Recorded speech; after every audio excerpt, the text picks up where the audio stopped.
Hello everyone, my name is Amarion and this is Elite Clockman. This one is like a special episode or something, so unless maybe it's talking about like the secret scenes and other stuff added on.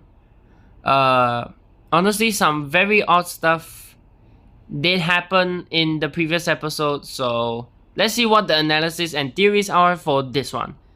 Welcome, ladies and gentlemen. Elite Clockman here. Hello. A special episode of Skibidi Multiverse just came out today.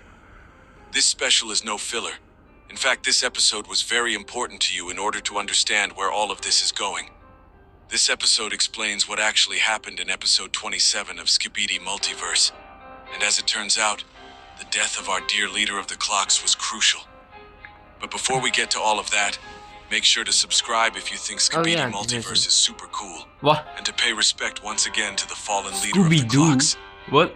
To our surprise, the episode didn't start off from where we left in episode 27, but from episode 21 with the Alliance retreating from the battlefield. There was also a note for us saying that we should turn on captions so we can clearly see that unlike most episodes, this one was most likely going to be a 3 minutes long dialogue.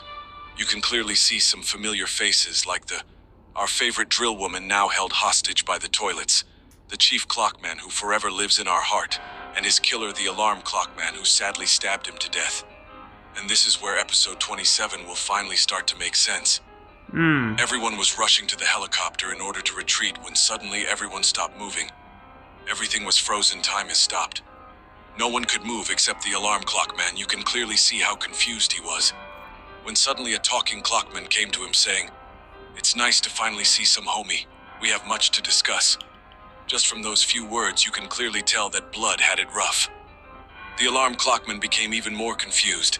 The mysterious clockman presented himself as his large pal, his future large pal, which means that the mysterious one isn't from our timeline. We'll call him Future Large Clockman, Future Clockman for short. This Future Clockman cut right to chase. He said that he'll be quick, and that this isn't his first time having this conversation. So we can assume that he is stuck in some sort of loop. The future clockman revealed to the alarm clockman that even if for him that sounds weird, the leader of the toilets isn't actually a toilet himself, but a purple woman. The same purple woman that destroyed the clock base in the last episode. But what follows is the confusing part. The future large clockman explains that after the mysterious purple woman attacked the base and everyone leaves, she fought the leader of the clocks. But unlike what we've seen in the last episode of the series, our dear leader actually managed to beat her, proving once again that the leader of the clocks isn't just a capable leader, but also a very skilled and talented fighter, even among the strongest member of the Alliance. But when it seemed that the Alliance delivered a critical hit to the evil toilets, the mysterious future clockman revealed that she would have sadly managed to escape by using the device that was in her hand. We can clearly see the mysterious object in episode 27, and it turns out that it wasn't a weapon, but a teleportation device. But it could still be multifunctional. Everything is possible when it comes to the leader of the toilets after all. After that, the future clockman explained to him that before asking him for help, he asked the clockwoman to use her gun, and before the buffed guy to destroy the device so that she won't escape. And before that, he used all of his strength to sacrifice himself. Then he added that the first time he was revived, but sadly it took all of his friends, our dear clockmen, just to revive him, indicating just how strong he is if it took all of the clockmen to bring him back to life. The second time he said that, he endured a defeat even more brutal than the last one, but we didn't get much detail. Then he hilariously added that the third time he was ridiculously interrupted by a bunch of clockmen in white suits and a talking toilet that he never saw in his entire life. A bunch of clockmen in white suit. I wonder where these gentlemen learned how to dress. But let's focus on our main topic today. The future large clock explained that he could try more, but he feared that he would reach his limit in the end, suffering defeat after defeat, lost after lost. Yet he still has hope, my friends. He believes that he will always be stuck in this loop, but he also believes that the alarm clockman can change everything. And what he told him after explaining the shocking events of episode 27. The future clockman told him that he needed him to kill their dear leader before he has the chance to use his powers. What a crazy idea. The poor alarm clockman was shocked. Right? You can clearly see him panic and getting angry just at the simple idea of killing his friend and great leader. The crazy future clock explains that if the Purple Lady escapes the base alive, she will hunt and kill every last clock and then go for the rest of our friends in the Alliance. What a sad fate awaits our beloved heroes. Then the large clock explained if the alarm clockman killed their leader in front of her eyes, it will get them out of the crazy woman's mind. In other words, the leader had to go. It was a necessary sacrifice for the survival of all. And in order to win this long war between the toilets and the Alliance, he said that it would buy them the time they need to finally revive their dead Titan. The ultimate Titan Clockman. But the future large Clockman faced one problem. The alarm Clockman absolutely refused to betray his friend. Just look at him, my dear friends. Look at how furious he was at the future clock for coming up with this crazy idea. I shan't. He said that can't kill the leader of the clocks. He can't betray his friend. But the alarm clockman fails to realize how dangerous that mysterious woman actually is. The large future clockman then said to our surprise that she has something called a counter-titan, and no matter what it could possibly be, for someone in the Alliance that sounded terrifying. After that, he sadly told the past clock that he saw all of our great titans killed. It sounds that a dark future awaits our heroes. Bro. Just what kind of sick madness has Blood been through to suggest killing his own leader?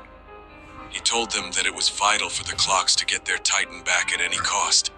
Even if it means sacrificing the leader of the clocks, he explained that this might be the only way for them to finally win the war. But the alarm clockman affirmed that he can't do it, and that the future large clockman should stop with this nonsense. Was he seriously asking him to kill his friend? But the future clockman was very aware of the alarm clockman's loyalty that he would automatically refuse. He said that he could ask the others, but it was impossible to surprise their chief as he can see 10 seconds into the future. He then told him that he was the only one capable of killing the leader of the clocks. As you know, the watch on his left hand lets him cancel the different abilities of all other clockmen. The chief was no exception. Bro was useless. The large clock then said that this ability was pretty useless against the toilets, but not against the clocks. It was like he was born to beat his own kind. This ability of his will changed everything. The block might last a short seconds, but it was enough time to terminate the leader of the clocks. But that wasn't the issue. The main clock got even angrier. He was furious, boiling with anger. He still refused to do it. It's the right place at the right time, I guess. But we can clearly see that he was telling the future clock that what he's asking for is wrong. But the future clockman wasn't a fool. He knew that the plan was crazy, but you can clearly see that he can't take this anymore, and then said to his short friend in a sad tone, "I'm not asking anymore." After that, he used his powers to control the main clockman, and then said, "In the right time, in the right place, you'll do the right thing. Oh. Block the clock. Here, listen to it yourself." I'm sorry, but in that case, I'm not asking anymore. In the right time and in the right place, you will do the right thing. Block the clock. In the next scene, we found ourselves in the present time in episode 27, right before the main clock was hit by a headache and brutally killed the leader of the clocks. And that's the end of this episode. To be honest, he just this like special got episode teleported or was something. truly crucial to the plot. I'm not sure. We finally got to see the level of the leader of the toilets, just behind the fallen leader of the clocks. And we misjudged the main clock as he isn't a traitor, but he was manipulated. And I really think the future clock deserves more screen time. What an interesting character to add to the series. And he is also the only talking clock, apparently. I really hope they would give him a bigger role and a proper rival. Yeah. Also, make sure to play my Roblox game because we'll be making a Skibidi multiverse events with all the multiverse units next week. Yeah, make sure go check out the Roblox game, like and subscribe, check out their channel, and have a great day. Bye!